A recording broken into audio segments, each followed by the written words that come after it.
Welcome to the Sealed Progression set review. Today we're going to be tackling two sets because they're back-to-back 8-card sets.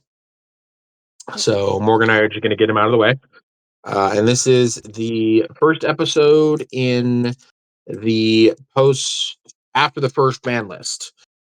Yep. So if you didn't catch those bans, really quickly, we banned Black Lotus, Pestilence, Lightning Bolt, Chain Lightning, and the Serendipity. Yep. Those are the 5 cards that are banned, which, as you will hear from my pack opening, puts me real far behind. But don't worry about it because these sets are terrible, so I'll still be far behind. But it's okay. We're going to be starting with the Dark. This is like the first, and I quote, tribal set. In that you have like cards that like care about goblins. And you have just random. Is this like soldiers and stuff? And nope, just goblins. There's like a goblin focus in this set. In red, which is like kind of cool. Apart from that, um, there's not really much that changes mechanically about the Dark, and I think that's kind of how people feel about it. Is it's very mediocre. It has Blood Moon in it, Which is but iconic. I don't really. Yeah, Blood Moon, for better or for worse, is an iconic part of Magic. But I don't really think, in terms of sealed progression, I don't really think either of us wants to open a Blood Moon right now. Yeah, I don't think it Um, does much at all for us. you have one dual land, and I have 5 in particular. 4. I have 4. We realized this, and I think I said in a video. I have every blue dual land that exists right now. Yeah, I which, have I have I have a tundra, an underground sea, a volcanic island, and a tropical island. yep, all 4 of But them. yeah, but Morgan very smartly banned my best blue cards, so can't really play blue. But when we look at the Dark itself, we're gonna start with white. In my opinion, like cards that are good, we have Brainwash is like the first notable card that I think either of us would play. It's like a Yeah. really expensive pacifism, that you could pay for. It's not great, but it's something. Yeah, it's Dust very to Dust. similar to the card from Alpha that I can't remember the name of, but it was a black spell that's like, it doesn't untap unless they pay 4 each turn. Mhm. Which is not or Paralyze, which is not Paralyze, yeah. horrible, but it's not great. We have Dust to Dust, which is okay. Um, Holy Light is like a sideboard card. And then I actually think Preacher is pretty okay. Yeah. Also, Exorcist looks like it actually could be pretty dang good sideboard hate.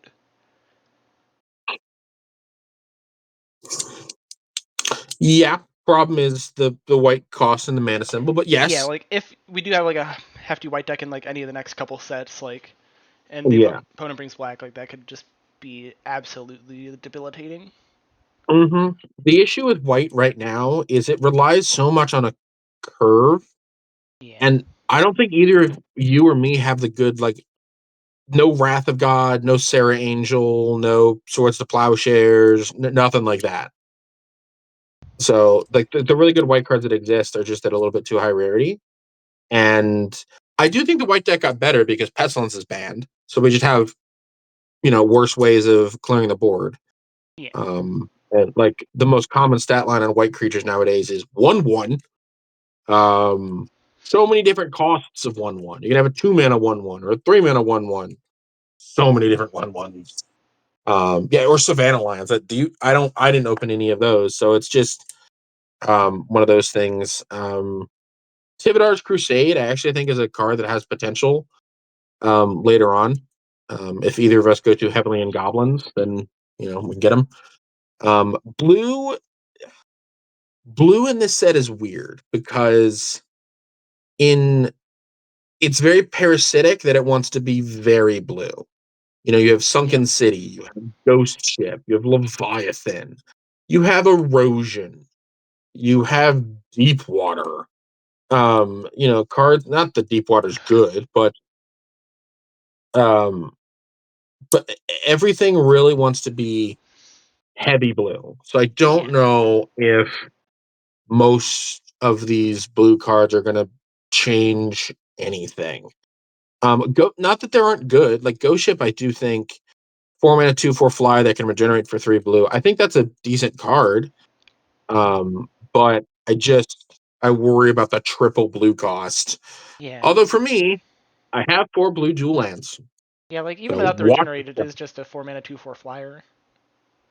Yeah, which is Kind you of know, solid at the time period. yeah, it's fine. If you ignore your Juzam Jin, it's good. Yeah. It's a little slow, but it's fine.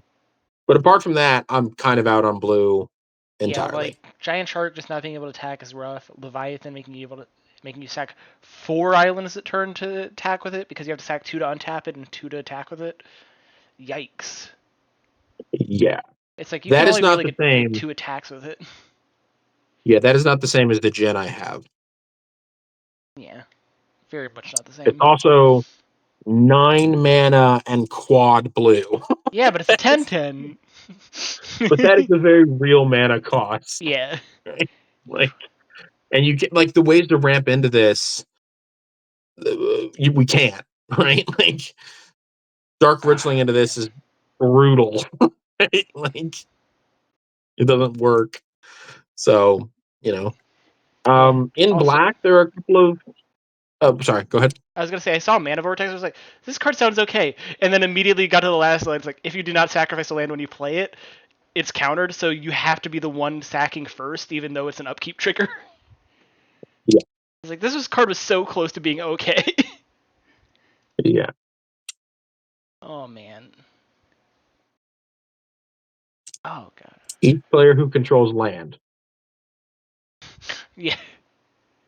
I hate that line. All right. But again, just a lot of this stuff is just not good.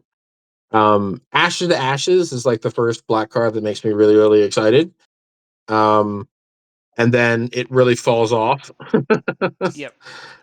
Frankenstein Monster being like a rock hydra in black is not terrible. Gives us something to like ramp into in black with like dark rituals and stuff, which is not terrible. Um, not saying it's great, but it's not terrible. We get the meme, which is Uncle Isfan, creature type Uncle Isfan, Yeah. which is funny. Um, and then we have just pieces of garbage in the rest of black. Like Ashes to Ashes is the big get for me. I think Yeah, Ashes everything Ashes is a else. real big one, especially because it's like at a lower rarity too. I don't remember if it's Mhm, common or uncommon, but yeah. it is a common. Okay, yeah, so that's pretty good. Not Already. that that means anything because we are only opening 6 packs of this set Yeah. in an 8 card set. So yeah, you're definitely not guaranteed. Even in 12 packs, I don't think you're guaranteed every common, which is I think fair. That's how Magic should Yeah. be. In red, we have kind of like 3 bangers right off the bat here in Ball Lightning, Blood Moon, and Brothers of Fire. I think these cards are just decent. Um, Ball Lightning is one of those cards that I think is going to get better later on when we can afford to play like a mono red deck or something. I think if we open one of us will have a good day in like 3,000 Yeah. years when we get to, when we get to do that. And then Blood Moon, obviously, not great right now. I actually would go as far to say it doesn't do anything right Yeah. now. I mean, not nothing. Like both of us have libraries, Yep. so that's something. It also shuts off strip mines. It also shuts off dual lands. Like it has some versatility, but it like not right now. I would wager if Yeah. either of us opened it, we're not playing it. Um, and then Brothers of Fire, I think, is just fine. Cave Yeah. People, I'm not really excited about. But Blocks is a 1/4, really attacks just, a 3/2. Like, it's not too bad. yeah, Or gives sorry, Mountain Walk, a which is 2/2 is what I meant. I thought it was yeah, +2/-2 for a second. But yeah, giving yeah, Mountain plus Walk one is minus a two. big thing as like Yeah, a potential sideboard card. Some of that. plus one uncommon. So good luck. Yeah. Um, Okay. Eternal Flame is not the worst, but it's not great. Red, just in general, red comes away from this set looking very good. Very, very good red cards. Because Eternal Flame's not great, but it's playable. Fire Drake is not great, but it's playable. Goblin Caves, it depends on your goblin pool. I don't know about yours, but mine was quite good. No. Fissure is like the best removal spell available to us since somebody banned Lightning Bolt and Chain Lightning. So this is what we have to be now. But yeah, it being Um, unconditional is very good. It can also like blow up a Library of Alexandria. It can blow up a Mishra's Factory. Yeah. You know, not that that's relevant on your side, but it can kill my Mishra's Factory. you know, um, and then we just have, I think, every goblin, depending if you open Goblin Shrine, is playable. Yeah. Depending on if you're still in red. Because if you're still in red, then Goblin Rock Sled is very good. If you're not, it's worse. Yeah, and again, Goblin of the Flarg, good. Goblin Wizard, not great, but again, it's a goblin. And I have a Goblin King from Alpha. So if I open goblins, yeah, it seems pretty good. Inferno is the closest that we're gonna get to a board wipe, I think. So I think it has a lot of utility there. But again, that's just what you pay, right? That's what Yeah. the era of Magic we're in. And you're not dying unless one of us gets the goblin deck. You're not dying super, super quickly. So I do think you are going to have time to play Inferno. And I do think that both of us can ramp into this in different ways, right? I've shown that I have the green support, the wild growths, and the Llanowar elves to ramp into an Inferno. And then, I mean, that's not exactly where you want to be, where you're like ramp, ramp, ramp, kill all my ramp. Yeah, But like, exactly. but it's an answer to Juzam Gen, which Llanowar elves do fuck all against. It's an answer to Hypnotic Spectre, which Llanowar elves do fuck all against. It's an answer to these types of things that obviously with Hypnotic Spectre I do have to get a little lucky, but I think it's more playable for me than it is for you, just because I'm more likely to fall behind than you are. Yeah. So I do think that card's okay. Orc General is interesting. It depends on how many orcs you have. I don't have many. I'll let you know that. And then we have Sisters of the Flame, which is a red mana dork, Yeah. which is Summon sisters. cool. Um, and then in green is kind of like the second color that gets a lot. Like I still like red over it, but it gets like Carnivorous Plant, which is a 4 mana 4/5. It gets Should be defender, but yeah. yeah, it's a defender creature for Yeah. sure. But still, Elves of Deep Shadow, I think is fine. Oh yeah. Gaia's Touch, I think is fine. And I do think also Deep Shadow will get better later as we get like better like reasons to be in green black rather than just like straight green. Mm-hmm. Land Leeches, I think is fine. This set also introduces poison counters. They're all unplayable. That's why I didn't talk about them. But like Spitting Slug, and green just gets a lot of these creatures that are just fine. Wormwood Tree Folk, I actually think is fine too. Yeah. But yeah, just a lot of really good cards. And then the gold cards, the three that there are, Marsh Goblins is decent, Scarwood Goblins is decent, and Darkheart of the Woods is unplayable. But Yeah. You can do certain and combos with it though. Can't wait until we get how does Titania. how does Zero Orb combo with it? No, it does the Zernorb side of combos. Oh, gotcha. So if you have like a Yeah, Titania, you can sack all your forests. It won't be and relevant then for we a have long while.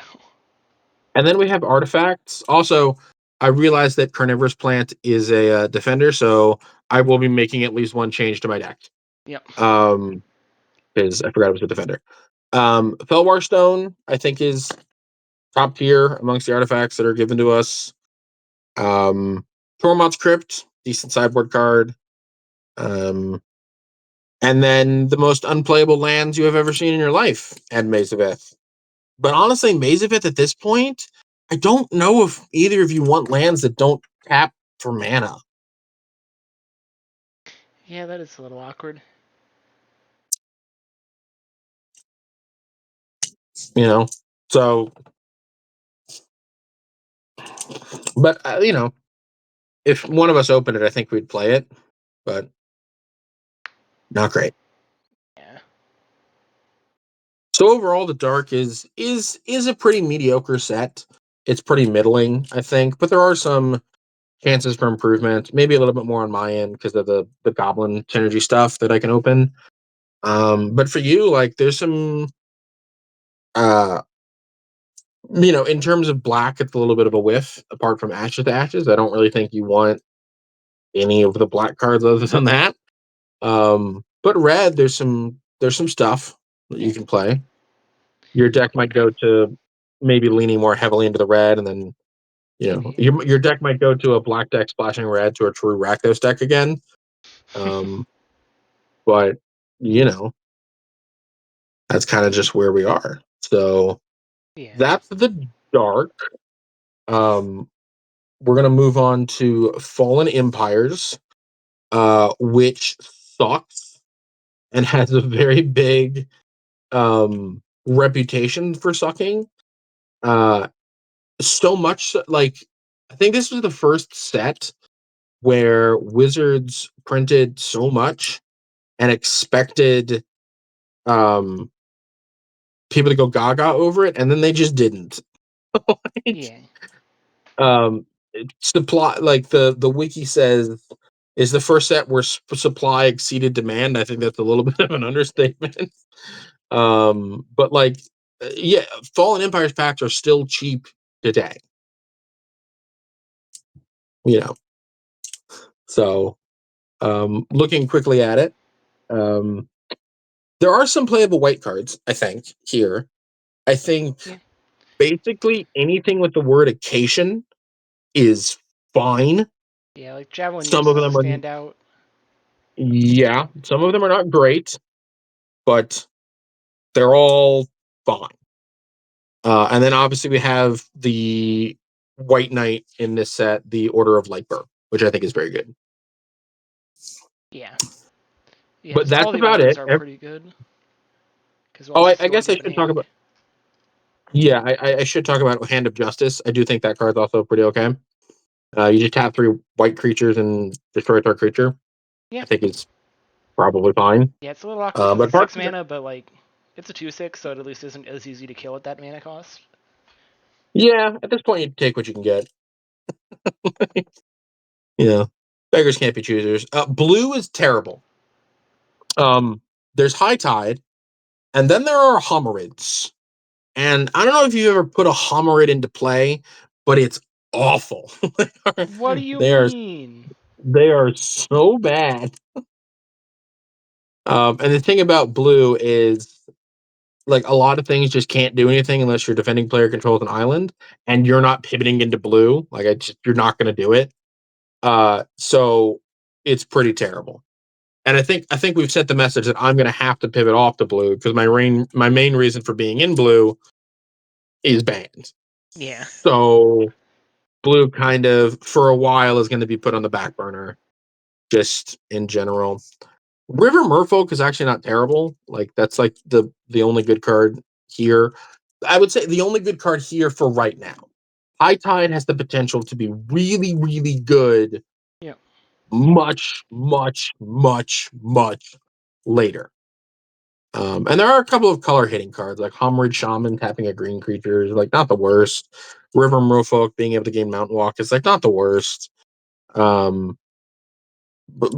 like on the other hand, you have battalion soldiers. This 1/2, woo, you know, Yeah. not great. Black, we have a bunch of thralls, which does, in fairness, combo pretty great with Eben Praetor. And I think Eben Praetor, if I opened it, would be my new Lord of the Pit. Just because it hurts less when you can't do the thing. So Oh it's man, a not -2 terrible. -2 counter. Uh-huh. Well, it's better than getting hit for 7. No, I just find it funny that it's a -2 -2 counter. Oh, have you not seen the counter put the other counter it puts on itself? I have seen other stuff, but yeah, I just find it funny. It puts a +1/+0 counter on itself. Yep. Like, what the hell? Um, but I think there's one card in the black section that really stands out, which is him to Turok. That's kind of Oh like yeah. the pull from the set. To be honest with you, like the thralls are okay, but they're not great. Like, let's be real. Breeding Pit, I actually don't think is terrible. Um, just as a way to provide a body every turn. Um, and then the Order of the Ebon Hand, again, we talked about that, is okay. Turok's Chant is one of those things that's like, it's a sideboard card for sure, but it's not a terrible sideboard card. Mind Stab Throw could be fun. Yeah, the 2/1 or the 2/2. Yeah, just get in there. Yeah, no. But again, the thralls are fine. They're not great. Red again seems to me to be pretty standout. There's more goblins in here. There's more orcs in here, which matters because of the previous set. And also just helps the red deck with its curve, honestly. Just being able to do some stuff like Goblin War Drums, I actually think is fine.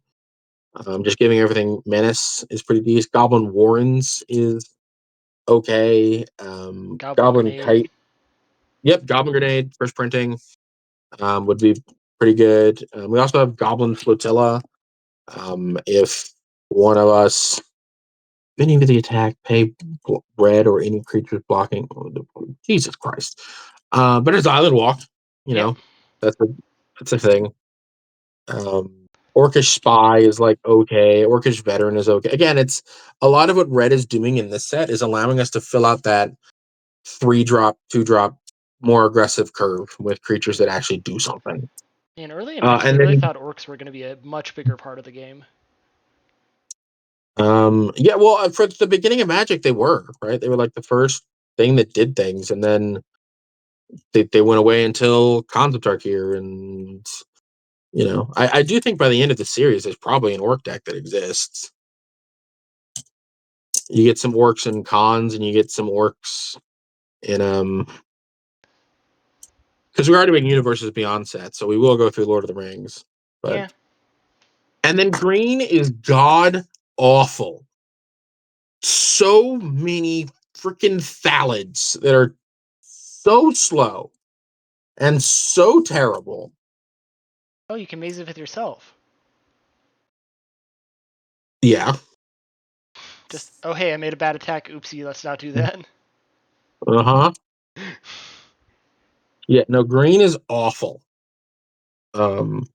We've basically hit the best green cards that'll be in our format forever, and we're gonna have some bad green sets because Jesus Christ. And then in the artifacts, I didn't see anything worth note. We do have Oh. some equipment in quotation marks and like Spirit Shield and Zalon Sword, but it's the artifacts are just like not great. We have a 0-mana one that does not great. And then in the lands we have I think this is the first appearance of the storage lands that come into play tap, and you can choose not to untap them and put a storage counter on them. And Yeah. then when you do untap them, they add a bunch of mana. I don't really see those seeing play in our deck right now. But the lands that come into play tapped that you can sacrifice to add Yep. 2 mana, I do think those are probably playable. Yeah, they have potential because it means like getting like a 6 drop out a turn earlier just by themselves is very nice. Uh-huh.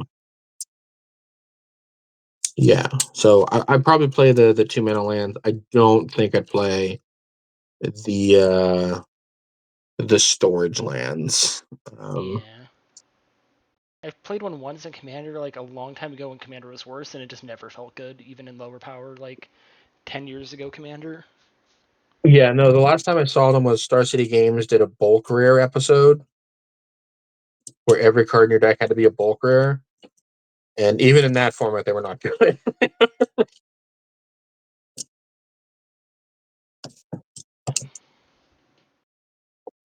Yeah. That's the other thing is these storage lands are your rare. Which is not great. But Why are they rare? God, they even got reprinted as rare in 5th ed, apparently. well, Yikes. yeah, they were so powerful, Morgan. How look at them? But then look at this nice uncommon sack lands. Yeah, so much worse. Those only had 2, Yeah, and you have to sacrifice them. which I thought there was a common printing of these, but I'm probably thinking of one of the other sack lands, because I know there are sack lands legal in Pauper. Which I Yeah, think they are no, functionally the same cards as these, but just with different names that are less tied to a plane. yeah. So that's Fallen Empires. Overall, speaking for myself, I'm really looking to pull not much from this set. If I could ignore it entirely, I probably would. Place out of hint. But the red cards are pretty okay, and the Hymn to Torok is like decent, but I've really pivoted off the black deck because I don't want to fight you on the same thing you're doing, but you're just doing it better. Yeah. Honestly, there's just not a point to it. I'd be a Dark Ritual deck too, but I'd be ramping into Frozen Shade, and you're putting the Assassin guy and Juzum Hippie into Jin play. and all that. Yeah, like I just can't compete on that front, so I'm not gonna try. Um, but yeah, I would not be surprised if Morgan wins this next episode. I would be shocked if I sneak under and take a win. Yeah, Um, because I at least know you're playing green now because you let it slip that that was apparently in your deck before. Carnivorous Plant. Yeah. Yeah, it definitely was. But I don't think it's going to change how I No, build my deck because I'm going to no, play I don't right think it after will this. either. The way I said it. But yeah, really, and I think we're getting a lot closer to even power level. Yeah. Because that blue red deck would have been nuts. Oh, yeah. Yeah, like I did not want to Uh, deal with like 7 to 8 bolts. yeah, no, that was a problem. But I would suspect that now pivoting to your side, you get to be the problem now, Yeah. which is fine. Um, because you're the problem now with. I think we can fix the problem going forward by just going Dark Rituals banned, and then and there's another card that you have that needs to go too. But What's that? apart from the uh, certain piece of jewelry, you know, A ring with some soul in it? yeah. What really should have been the ninth power? Like, let's be real. Well, 10th, but to be fair, like, Time Twister's not my favorite piece of No, power. that's what I'm saying. Time But, Twister yeah. not nearly on the level of every other piece of power, and I would say Soul Ring is better than Time Twister. So, but yeah, I am very hopeful that this. I think I'm going to have a bad week this week, but the next set we will be talking about is Ice Age, I believe. That sounds right. Let me just check that against my list. Yes, Ice Age, because fourth edition is the next set after Fallen Empires, but it is, as most core sets through history, is just a reprint set. Yeah. It will mean that the wheel that has most recent core set will be a pack of 4th edition. Yep. Because that's just the most recent one. So, but not to spoil anything, but Ice Age is really the set that changes everything. There's Swords to Plowshares at uncommon. There's Incinerated at common. There's so many powerful, really curve good cards at common and uncommon. That it really is one of those sets that we don't have to wade through the crap to get the good cards, hopefully. So it's the set that's going to change the series, and then we're going to unchange the series with Homelands. But after Homelands, I think we're in a different era of Magic where terrible cards, for the sake of being terrible cards, stop getting printed as much. Hopefully. Yeah. Because I've looked ahead just to know like what era we're going to be in, and Homelands I think is the last. Oh my god, I hate this set. And we will be doing 12 packs of Homelands because, and I quote, it's Homelands. Just, like I could open 100 and I still don't think my deck would change all that much. So we will be doing that. But apart from that, yeah. I mentioned it in the last podcast, but again, schedules will be changing around and stuff like that. But apart from that, I'm Hunter. I'm Morgan. Reminding you to like, comment, subscribe, and signing out.